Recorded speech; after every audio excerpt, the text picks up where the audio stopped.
Okay, I'll open this meeting up to the City of Kerrville Planning and Zoning Commission at 4:32. Dorothy, would you call roll?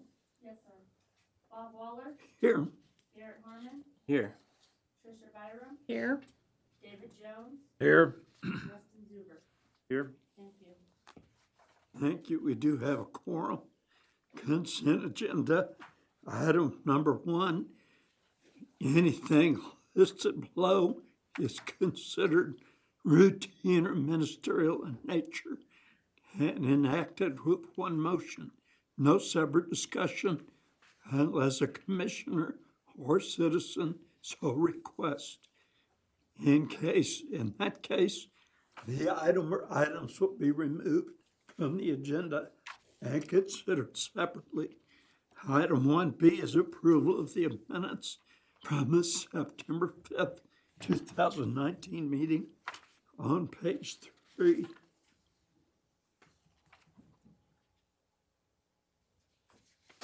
I move that we approve the minutes as presented. I will second. I have a motion and a second. All in favor, raise your right hand. Passes 5-0. Thank you.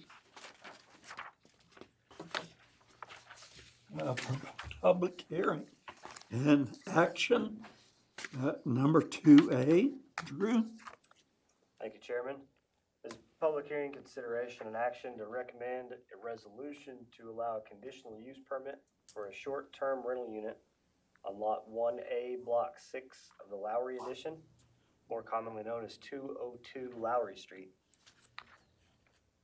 Property is currently zoned R1A, and this request was to allow a conditional use for a short-term rental on 202 Lowry. With our new zoning code in effect as of Tuesday, this will be the first one out of the box. We've got new definition for short-term rental unit, commonly referred to as bed and breakfast, whether it's online company that's doing the rentals or the individual setting up those rentals. A facility used for the purpose of providing short-term lodging for compensation, designed to look like a single-family dwelling, whether occupied or not by the owner, or separate dwellings such as cabins, guest houses, or other residential scale structures. May have no more than 6 bedrooms total on the property, and may offer meals to those who receive lodging only. The operator can live there, but is not required to. They can provide meals or not. That is the option. They cannot provide meals to any outside guests, so it wouldn't operate more as a restaurant, but it has to be just for those guests staying there. The applicant is requesting to operate the short-term rental as a separate lodging and will not live on site. Since the staff report has been written, we did receive one letter in favor of actually both cases from the same adjacent property owner. As you can see, case 2B is just the opposite corner of this one. So the only conditions recommended from the staff is that the short-term rental have a minimum of 1 off-street parking space per bedroom, which is consistent with the new zoning code. And we'll be pleased to answer any questions before or after the public hearing. Have you verified the number of bedrooms versus on-site They're parking? both 3-bedroom, correct? And they both have, one has 2-car garage with 2 spaces behind it. The other one has a 2-car carport with 2 spaces behind it. Okay, so you can stack them. Yeah, this one does have room for at least 4 cars. If you're creative, you might be able to get more than that. Okay. This calls for a public hearing. I'll open the public hearing for 36. Anybody wishing to address the commission, approach the podium, state your name and address. Seeing none or hearing none, I close the public hearing at 4:37. Commissioners? I have a feeling that we're going to start seeing quite a few of these. Just the nature of the market and the new zoning code, and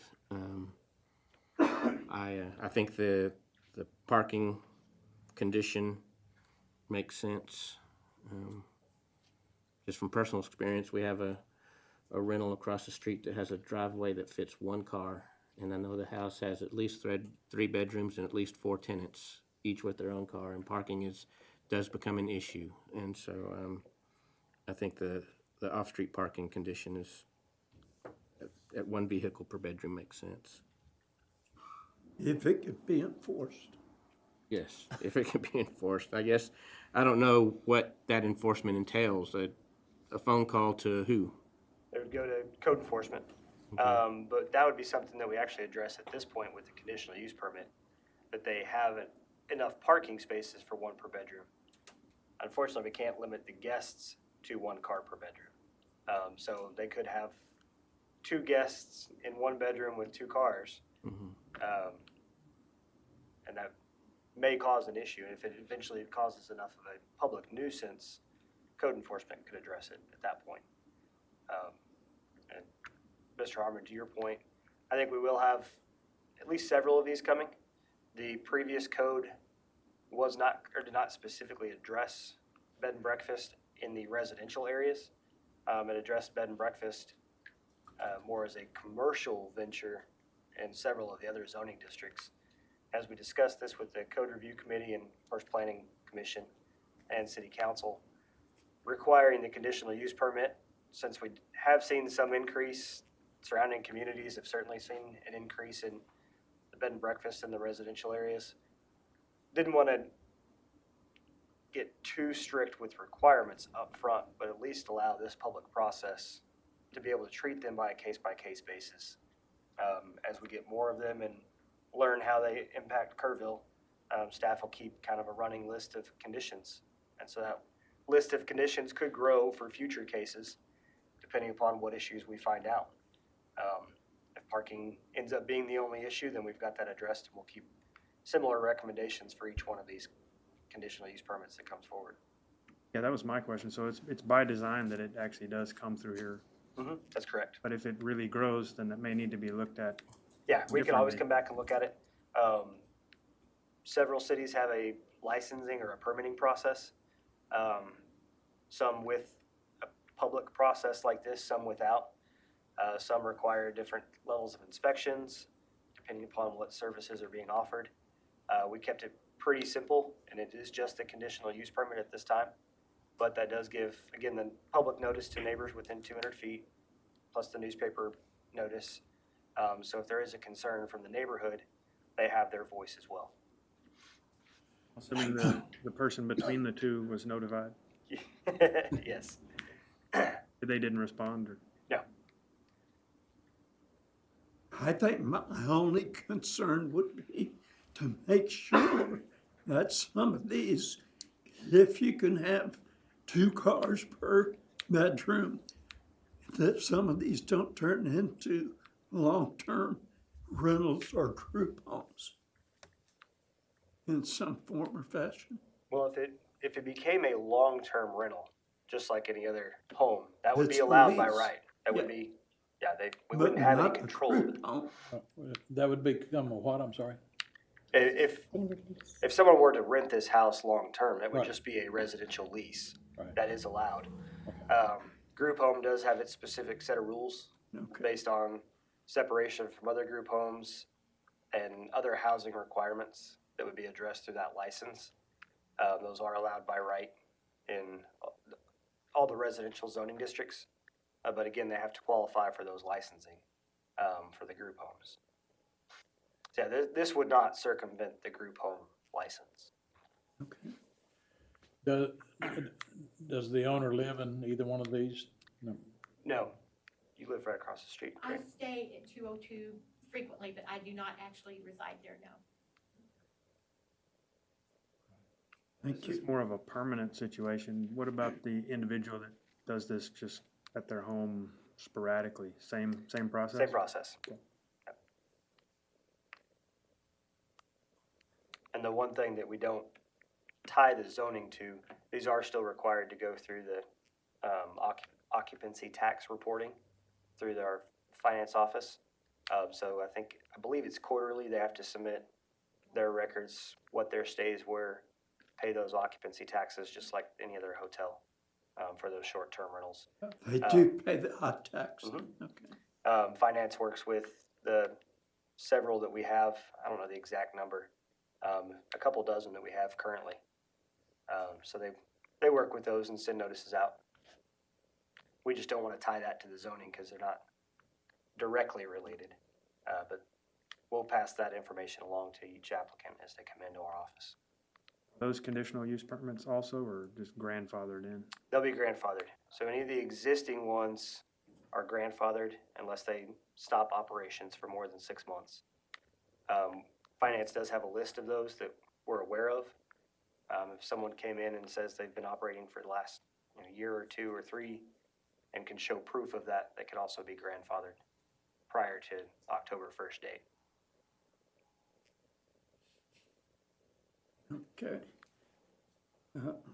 Need a motion? I'll make a motion to approve as presented. Have a motion, to have a second? I'll second. Have a motion and a second. All in favor, raise your right hand. Passes 5-0. Thank you.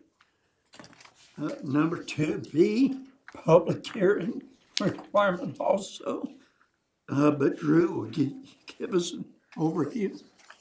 Public hearing, consideration and action to recommend a resolution to allow a conditional use permit for a short-term rental unit on Lot 1C, Block 6, Lowry Addition, more commonly known as 210 Lowry Street.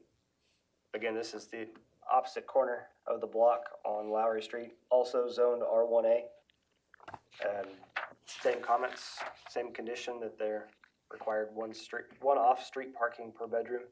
It does have 2 covered spaces and 2 open spaces in the driveway. And we did receive 1 letter, again, from the same adjacent property owner for this one as well, in support. In support, okay. Okay, this calls for a public hearing. I'll open that at 4:44. Anybody wishing to make comments to the commission, go to the podium, give us your name and address, please. Hearing none, seeing none, I close the public hearing at 4:45. Commissioners, comments? Same as before, I believe.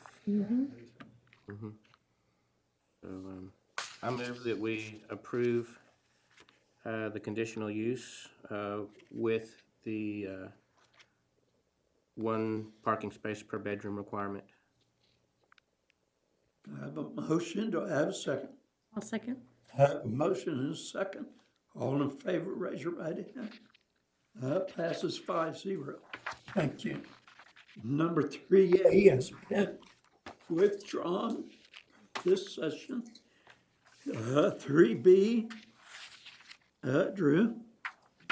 Consideration and action concerning a preliminary plat for Comanche Trace Phase 7, being a certain tract or parcel comprising 4.99 acres out of the William Watt Survey number 65, abstract 364, within the city of Kerrville, Kirk County, Texas, generally located along Pinnacle Club Drive.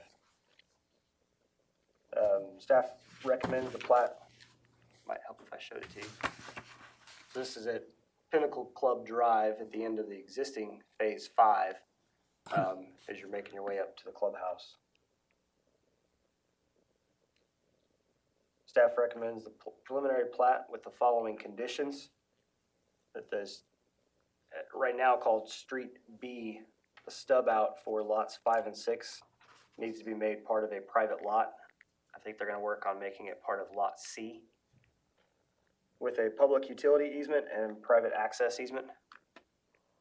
I can get my mouse up here. So that is this section here.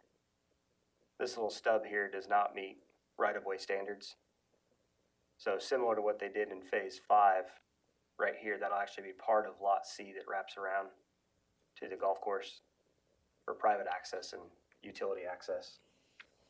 Stormwater, next 2 comments are really more towards the utility piece, but stormwater service, or excuse me, sewer and water service are not permitted outside of the property or outside of the city limits. They are proposing or preparing for a line to eventually go to the clubhouse. So at the end of the city main, they did have a stub out on the utility plan.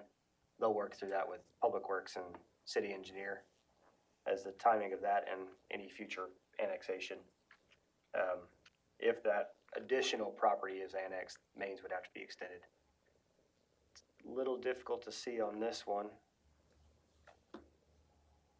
but there is another gray line that runs parallel here. Oh, right there. This is the current city limits. So this parcel is already in the city limits. And of course, that's the darker line is the extent of the plat. With those conditions, staff recommends approval. Be pleased to answer any questions.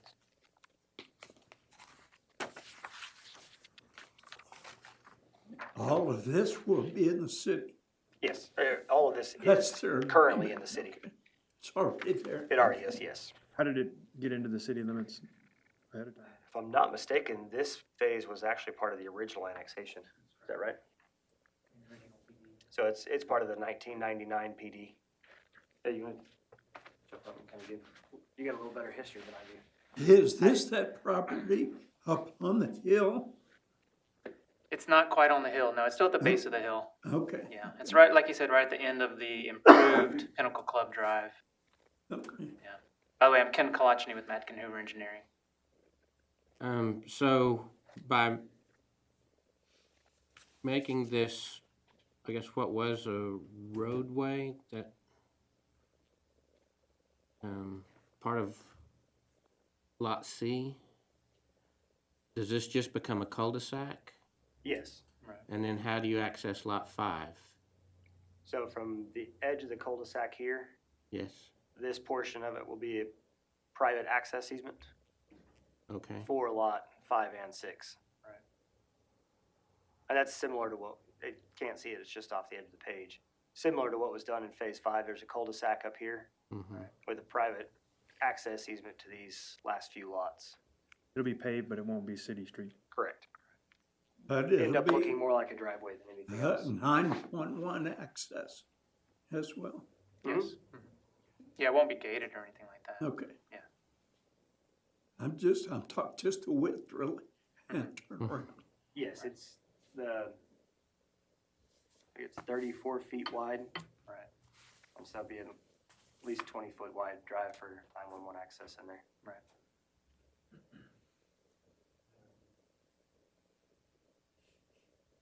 What is the depth? I'm sorry, I can't quite make out this number on Lot 4. Those lots are, what, 55 feet wide, so it's Okay. 110 feet deep or Okay. something like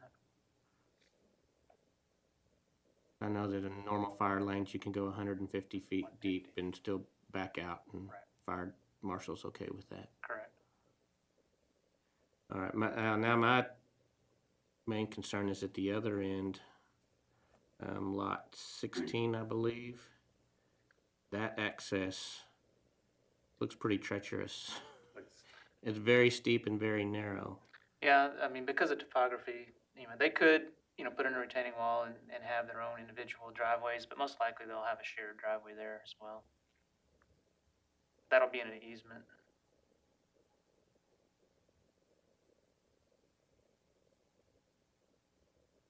And 16 would have a shared driveway.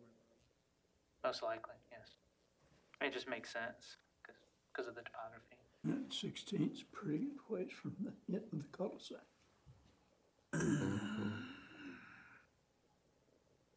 Yep.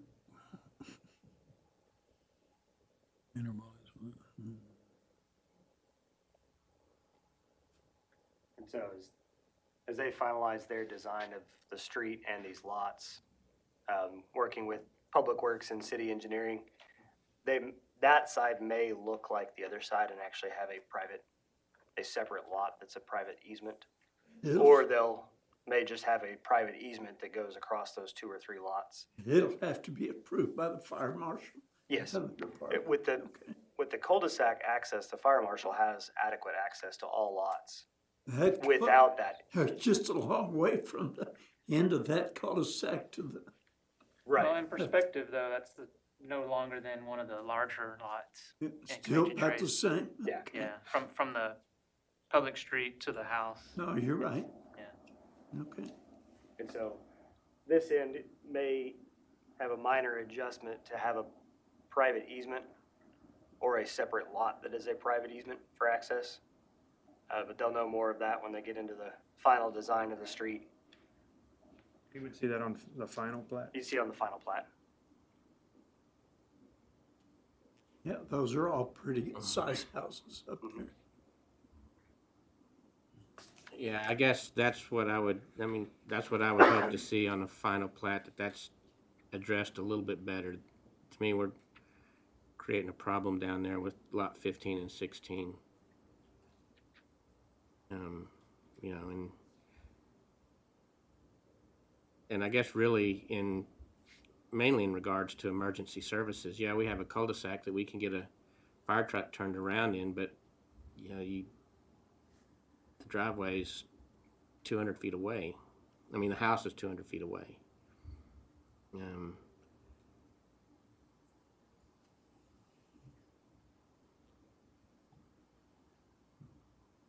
long as they get in the driveway.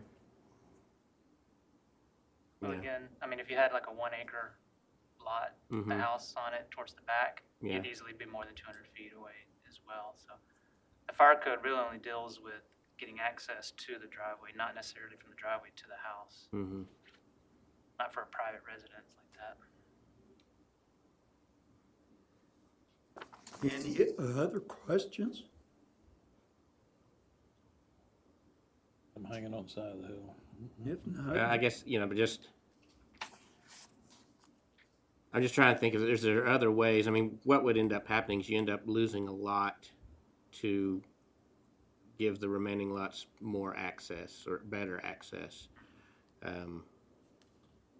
But, you know, if that cul-de-sac were to extend down a little bit further and you lose lot 13 or 14 to make that happen, you know, that's a lot that's not marketable anymore. And so I understand that, but, you know, this is getting to be such an awkward shape and hard to build on and access.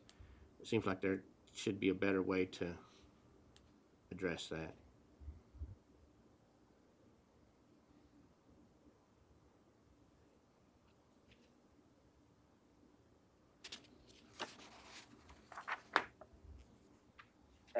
As Ken said, the fire marshal did say it does meet fire code, Okay. but definitely understand your concerns. So they're gonna look at that on that final design, if it's just a shared driveway or if we need to extend that lot similar to the other end of the cul-de-sac. Mm-hmm. okay, wait, any other comments? Oh. Tricia? If not, I'll accept the motion. I'll make a motion, we accept the preliminary plat as presented. That motion, do I have a second? I'll second it. I have a second. All in favor, raise your right hand. Passes 5-0. Thank you. Staff report? We do, with the zoning code going effective on Tuesday, you are now a commission of 7. All 5 of you. Council has not appointed the other 2 positions at this time.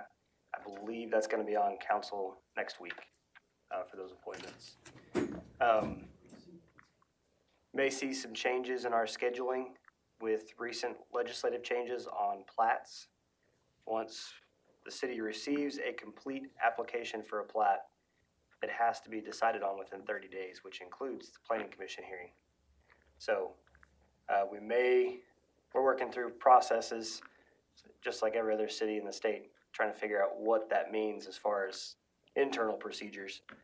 What we may look at doing, at least between now and a final procedure and the rewrite of the subdivision ordinance, is reserve the second meeting of the month that we've held off for code review.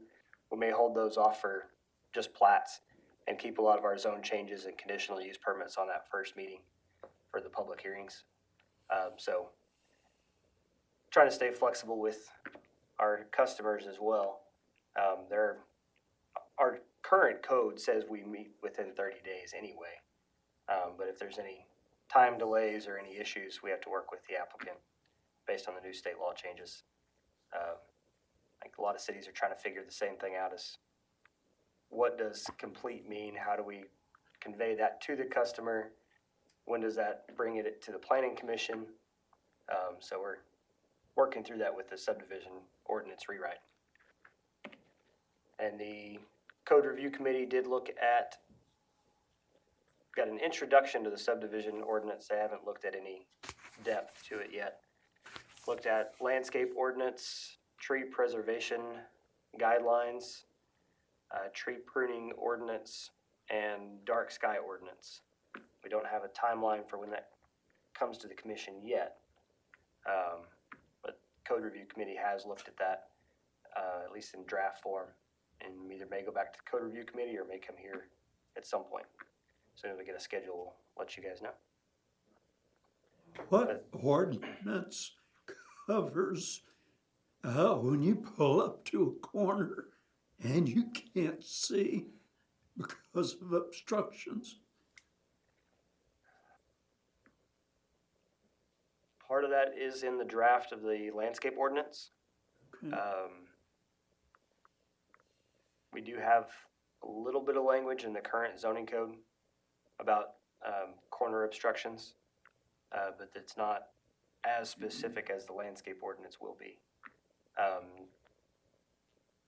the top of my head, I don't know that the current zoning code addresses it from a private driveway, just street corners. Yeah, just corners. Usually it's shrubs or something. Right. Okay, any other business? How's the traffic? Are you seeing more or less about the same since the last 2 days? It's been about the same. Still quite a few phone calls with folks just checking to see where they are. But it's remained pretty steady. Hey, Drew, anything else? That's it.